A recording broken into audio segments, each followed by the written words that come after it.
Hello, dear friends. I must report the good, less of the bad, and none of the ugly. But the ugly will flow in the end. Opinion piece. John without fear. The boy who wanted to learn what fear is.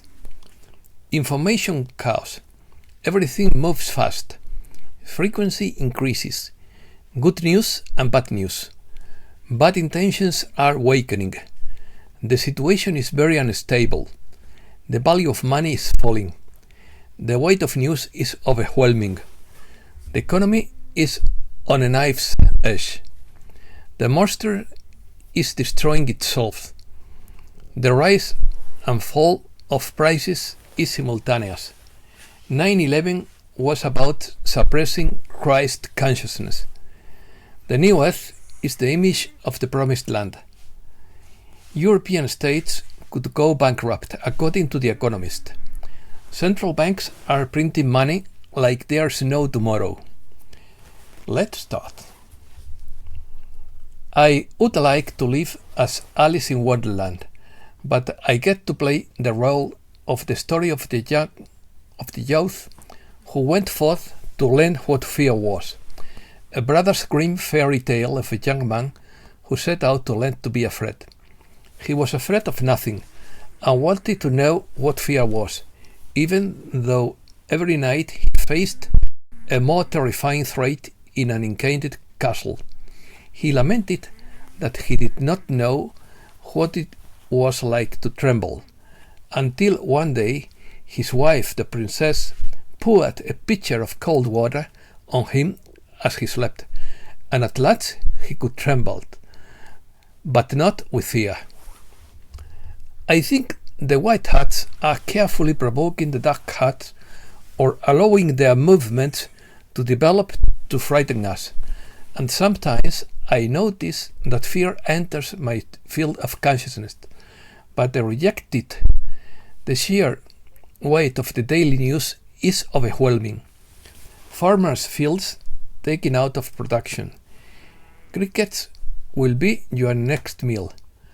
Oil reserves are gone. The value of money is falling. Again and again the bells are ringing. There is so much bad news that I feel a knot in my stomach when I read my email, scan the news, or visit my favorite sites. Even though I know the end result will be wonderful, I break down from time to time, says Steve Biko. I have to report the good, less of the bad, and none of the ugly, but the ugly will flow in the end. It will happen to hear and see what we will never forget, because this is what it takes for this to never happen again. We must all see and know what happened. According to the Arcturian group, chaos reigns at this time. The elder doesn't want to leave behind what they are comfortable with, because it has become their security, and even their self-esteem, because even without knowing who they really are, it allows them to feel better than others. Nothing is random. Know that three-dimensional minds are not running the show, even if they think they are. Tired of waiting. 6,000 years of darkness versus Months to Victory by Bruce Haynes. It is easy to throw stones at the white hats and say they are moving too slowly, but all of us have no idea what they are facing and the complexity of the mission of trying to end this dark period of our species, especially when they would rather eat us than other regressive inhabitants of this world, and wouldn't give a damn. They have been in control for so long that they are not going to give up the power they have enjoyed easily. The coalition is trying to eliminate 6,000 years of debt slavery, and in doing so has lost thousands of our best warriors who are striving to free humankind, whose existence is horrible, beyond what most of us can handle. The end result is that over 6,000 years of hell will be wiped out in a few more months. That small percentage of time needed to get rid of the enormous history of evil is an incredibly small price to pay. My final word is to have faith. Those who have given up, I understand. The road to freedom is never easy and never free. Progress. All DAC-based intentions are awakening as the frequency continues to increase, and it will not be long before the skies are cleared worldwide, and the weather is back in the hands of Mother Nature. When the leaves of pestilence are over, souls return to a higher level of consciousness, where there are no mosquitoes, flies, fleas, ticks, cockroaches, aphids, beetles, moths, and locusts, as in the higher density wells. Matthew's message through his mother, Susan Ward, by Steve Biko. The low frequency of control, greed, and deception is being overtaken by the high frequency of self-reliance, optimism, and freedom, as more and more living beings are absorbing light. Light, the same energy as love, is the creator, the source of all that is. That is who you are. That is every soul in the cosmos. And the light you radiate is helping the peoples of Earth awaken to that reality. By observing the ongoing tragedy of this process but not getting swept up in it, you are further empowering yourselves, the people, and all other beings of light in this universe. Everything that happens on Earth is the effect of how each resident uses the energy of the Creator. There is still the effort by the forces of life to remove all darkness, mainly behind the scenes, and rest assured that everything is moving rapidly to transform life around the world.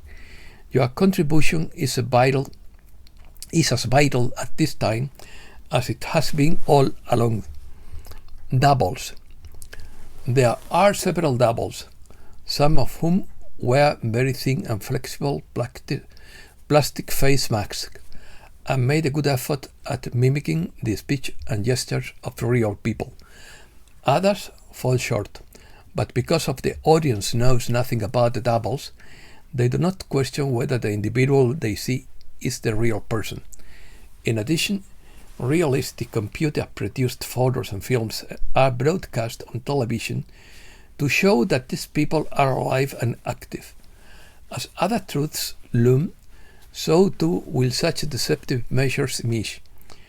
Your reluctance to commit a permanent relationship is most likely due to the end of a romantic relationship that caused great pain in one or more incarnations. It doesn't matter whether you were the one who was heartbroken or the one who broke your heart. Only the sad aspect is retained, and the subliminal memories of that experience can evoke fear of the same outcome. If you were approaching to the core of the photon belt, massive destruction would have occurred, and if you had safely entered, your electrical and electronic devices wouldn't work because the frequency rate of photons is much higher than that of electrons. As the Earth has been ascending to lighter and lighter astral planes, the photons have become more and more numerous. This will continue until you reach your destination in high 50 density, where the source of energy will be the free energy of the photons. Devas. Regarding the existence of the Devas living here, they are very real. Far from being just fanciful characters of folklore, they live among us gnomes, elves, fairies, and goblins, and they diligently steward nature. The small forms of these souls, which cannot be seen with three-dimensional vision, although very young children often see them, were designed in antiquity by members of highly advanced civilizations then living on Jupiter. That is where not only the bodies of the Devas, but most of the species in the animal and plant kingdoms of Earth were co-created in accordance with the wishes of God, Gaia and the Sun. Gradually, various groups of tiny beings were introduced during an era when humans, animals and plants communicated telepathically, and all knew that they are inseparable part of the oneness of all. These souls were the last to return after the accumulated negativity destroyed all life on the planet. They have always had a symbolic and synergistic relationship with the plant, animal and mineral kingdoms, and several decades ago they took on the mission of sending rays of light to inspire humankind to live in harmony with all of nature once again. As the frequency continues to increase, you will begin to see their auras on the ground, in the bushes and trees, or hovering in the air, and eventually you will befriend these beautiful beings. Trolls and ogres are also more than just fairy tale characters. These souls, whose bodies are often larger than devas, but are also invisible to three-dimensional vision, tend to cause inconvenience or even hardship to other life forms. As the planet's ascension journey continues, they will either absorb the light or live and find a third density world to call home. Self-destruction. The strategy is for the monster to destroy itself, writes Peter B. Meyer. It is a longer road, but it is the more successful approach.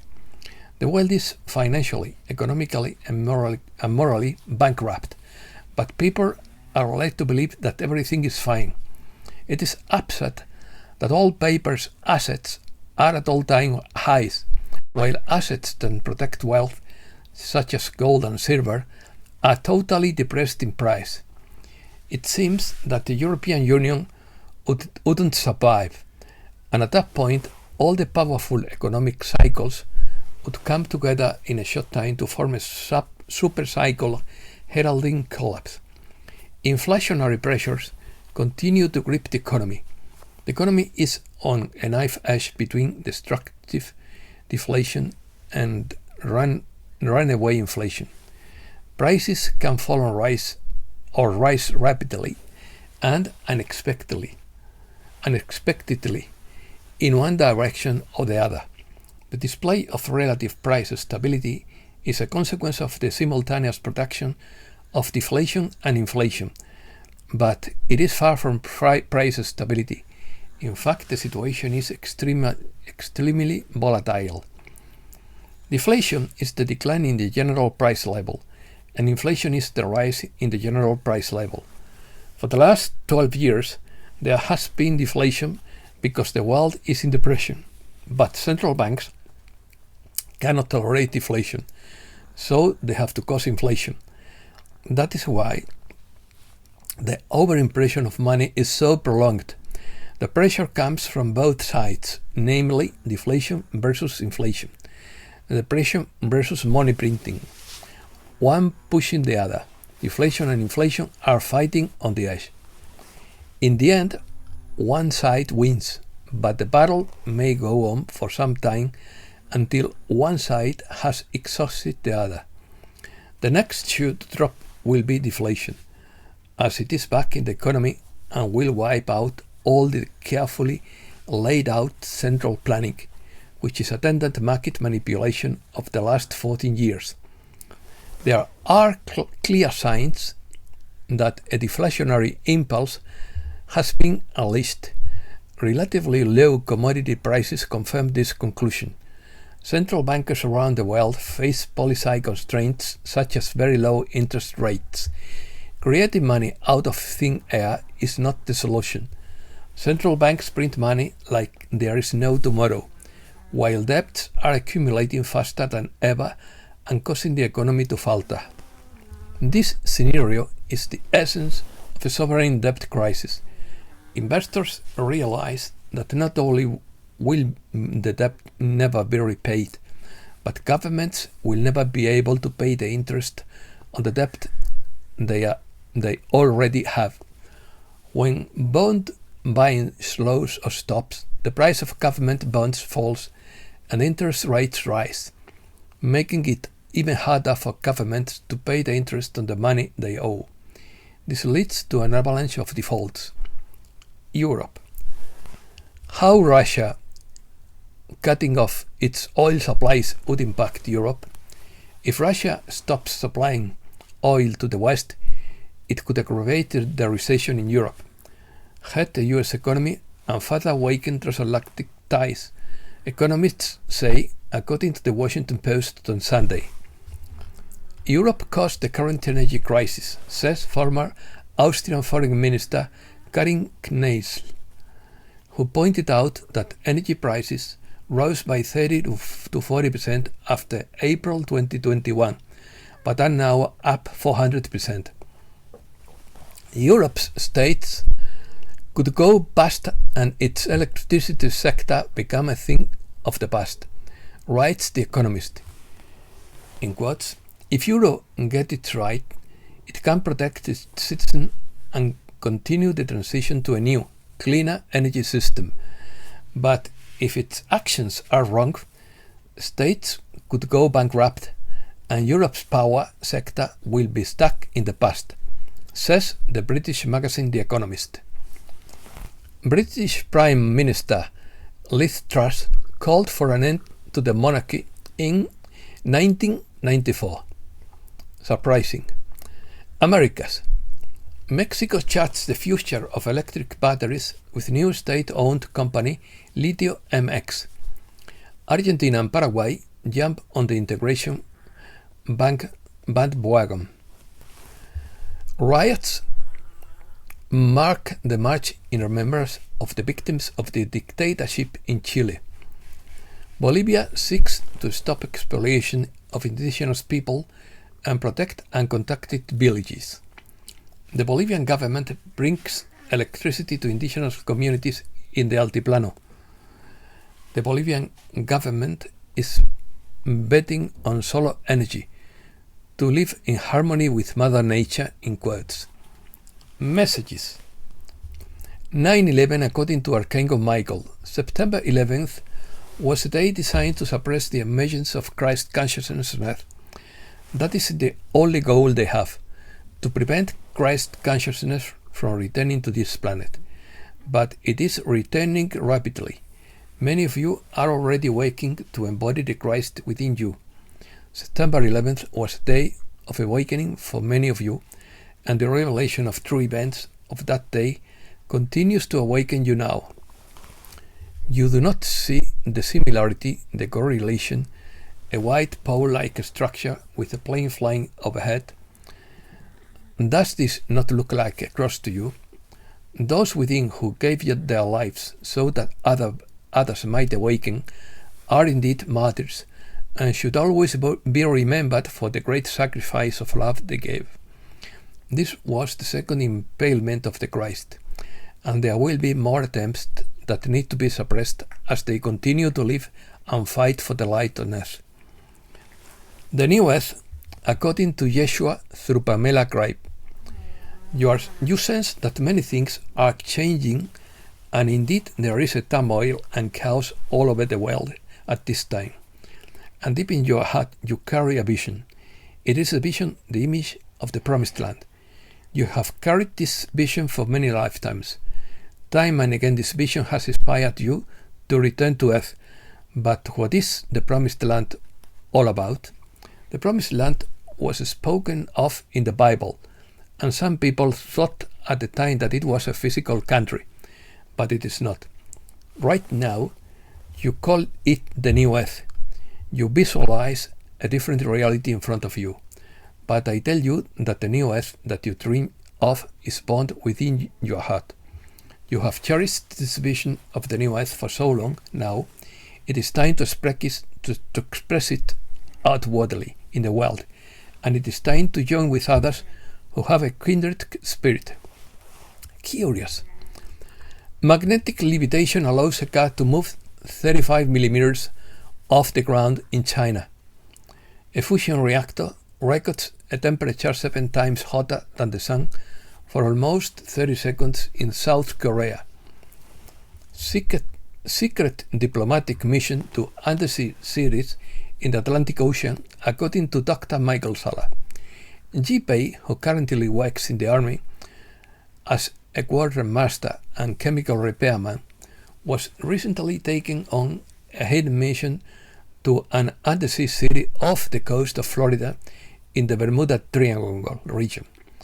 He said he wasn't told human-like beings inhabiting an underwater city protected by a giant dome. There were 2 other domed cities adjacent to the one he visited. He was there with a small contingent of soldiers to protect a civilian negotiator who met with the leaders of the underwater city. Diplomatic negotiations between secret space programs and ETs, according to Dr. Michael Sala. Chris says that around 1990 he began serving in a special recruit United Nations RAM program that was located in Saturn's rings and would conduct diplomatic negotiations with outside civilizations. He claims that many of the negotiations involved exoplanet populations that had been negatively impacted by the dark fleet. Chris says he's currently experiencing 2 timelines as he completes his third 20-year 20 and back tour of duty in 2030. And that's all for today. Thanks a lot, dear friends.